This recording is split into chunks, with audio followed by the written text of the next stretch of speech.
నమస్తే, welcome to our channel. ప్రస్తుతం మనతో మలయాళ తంత్రి, ప్రముఖ అయ్యప్ప పడి పూజ విశిష్ట బ్రహ్మశ్రీ రాజన్ నంబూద్రి గారు ఉన్నారు. వారితో మాట్లాడదాం. సార్ నమస్తే. సార్ నమస్కారం అమ్మా. సార్, శత్రునాశనం అంటే శత్రువులు, అది మనం ఎటువంటి వాళ్ళని ఏమీ చేయకపోయినా సరే అనవసరంగానే మనకు శత్రువులు వచ్చేస్తూ ఉంటారు సార్. అది మన ఎదుగుదల కావచ్చు, లేకపోతే జీవితంలో చిన్న చిన్న కారణాల వల్ల కావచ్చు. అయితే అటువంటి శత్రునాశనం అవ్వాలంటే దానివల్ల చాలా ఇబ్బంది పడుతూ ఉంటాము. సో అటువంటి శత్రునాశనం కావాలి అంటే ఎటువంటి పరిహారం చేయాలి సార్? అంటే ఆ శత్రువులు మనకు మిత్రులుగా మారాలి. నాశనం అంటే వాళ్ళేదో అవ్వాలని కాదు. సో వాళ్ళల్లో మన మీద ఉన్న ఆ నెగిటివ్ ఫీలింగ్ పోయి మనతో మంచి స్నేహం జరుపుతూ ఉండాలి అంటే ఎటువంటి పరిహారాలు పాటించాలి? అసలు ఎందువల్ల ఇలా శత్రువులు వస్తారు అనేది చెప్పండి. తప్పకుండా అమ్మా. ముందుగా శ్రీ మహాగణపతి దేవతోభ్యో నమః. చూసే వీక్షబంధువులకు అందరూ కూడా హృదయపూర్వక వందనాలు. ఏది ఉన్నా ఏది లేకున్నా శత్రుదోషం మనం ఉండకూడదు. ఎందుకు శత్రుదోషం అప్పుడినే, ఎప్పుడైతే కూడాను మనిషి ఎదుగుతున్నారు, మనిషి బాగా డెవలప్మెంట్ అవుతున్నాడు అప్పుడినే చూసే వాళ్ళకి చాలా విచిత్రంగా కనపడుతుంది. నా ముందు నేను ఇచ్చిన వంటి పదార్థాలు తిని బతికేవాడు ఇప్పుడు ఆడి కారులో తిరుగుతున్నాడు అప్పుడిన్న ఒక ఫీలింగ్స్ కనపడుతుంటుంది. ఇంకోటి ఏంటంటే, ఎవరికైనా కూడా ఉద్యోగపరంగా, ఇంకా మరి వ్యాపారపరంగా, ఇంకేదైనా కావచ్చు. సో వాళ్ళు కాస్త డెవలప్మెంట్ అవ్వగానే ఏమవుతుందంటే ఏడుపు, అంటే నరదృష్టి. అది వాళ్ళకి ఇంటర్నల్గా ఆ ఫీలింగ్స్ ఉంటాయి, బయట కనపడదు. నవ్వుతూ ఉంటారు, మనతో పాటే ఉంటారు. శత్రువులు ఎవరు కూడాను ఆయుధాలు పట్టుకొని తిరగారమ్మా.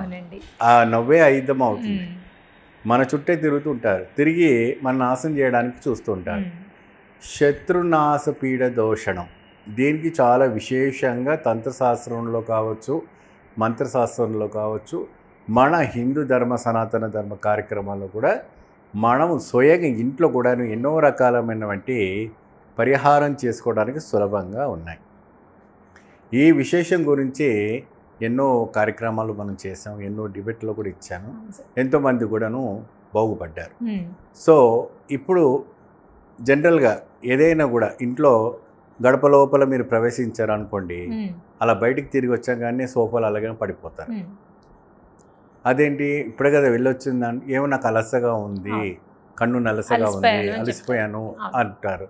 కొద్దిగా ఏదైనా ఆహారం తిన్నారు అనుకోండి, వామిటింగ్స్ కావటము, ఇంకేదైనా కావటం, ఇవన్నీ కూడా జరుగుతుంటాయి. ఇదల్లా ఎందుకు జరుగుతుందంటే నరదిష్టి, శత్రునాశనం ఏమ్మా. సో దీనికి పరిహారం ఏంటి? తప్పకుండా నేను చెప్తానమ్మా. ముందుగా అమావాస్య, పౌర్ణమి, అష్టమి లేదా దశమి, ఈ రోజుల్లో ప్రత్యేకంగా మీ ఇంట్లో చేసుకోవాల్సినటువంటి కార్యక్రమాలు చాలా ఉంటాయి. అది ఏంటి అప్పుడినే, ఇంట్లో ధూపం వేయటం. ఆ ధూపం ఎట్లా వేస్తారు? అన్ని కార్నర్స్, డోర్స్, బెడ్రూమ్స్, మీకు ఏదైతే లివింగ్ హాల్స్ అవంతా కూడా ధూపం పట్టించాలి. ఇంకోటి, 3 కన్నులో ఉన్నవంటి గణపతిని మనం గుమ్మం పైన పెట్టడం, మెయిన్ డోర్ పైన.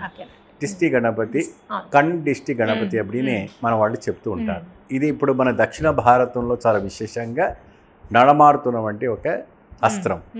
ఈ దిష్టి గణపతి పెట్టేసి ఇంట్లో ధూపం, ఆ ధూపం ఏ రకంగా వేయాలి, ఎలా వేయాలి అనేది నేను చెప్తాను ఏమ్మా.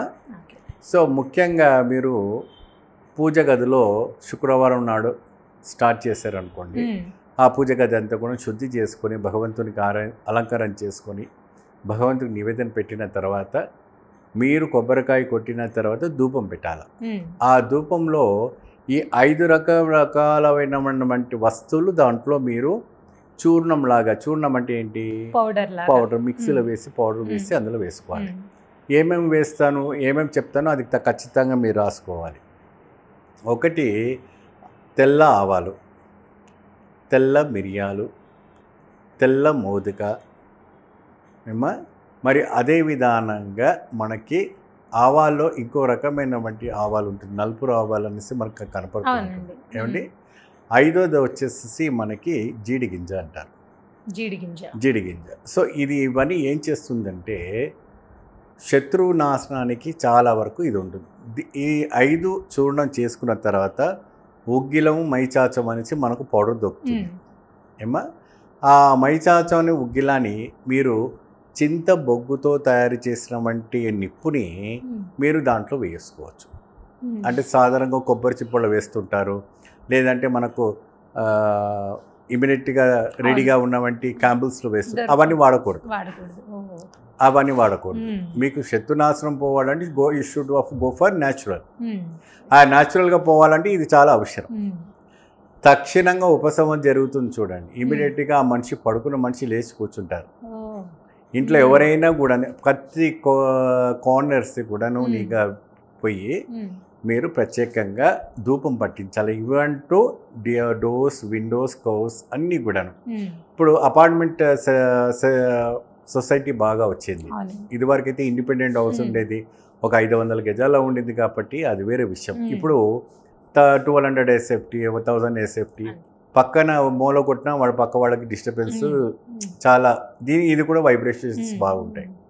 సో దీనికి కూడాను మీరు ఈ యొక్క పరిహారం కంఠిష్టి గణపతి పెట్టి ఈ ధూపాన్ని అమావాస్య, అష్టమి మరియు దశమి రోజున, పౌర్ణమి రోజున పాటిస్తే 6 మాసం బాధ్యతగా మీరు చేస్తే శత్రునాశ పీడ దోషం పోయి మిత్రులుగా మారడానికి అవకాశం ఉంది.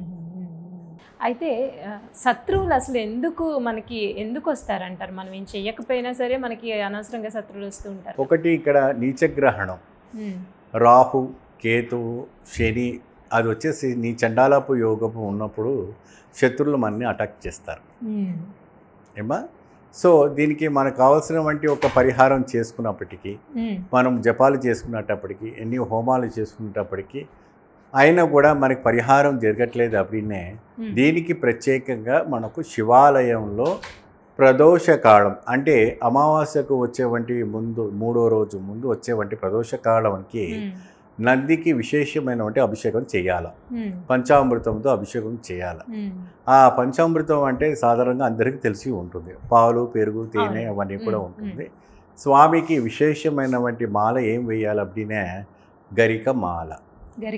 గరికమాల అప్పుడే మనకు గ్రాస్ గ్రీన్ కలర్. ఎందుకంటే ఆవుకు ప్రశాంతమైనటువంటి ఇది నైవేద్యం పెడతాం కాబట్టి అది నందికి చాలా విశేషం.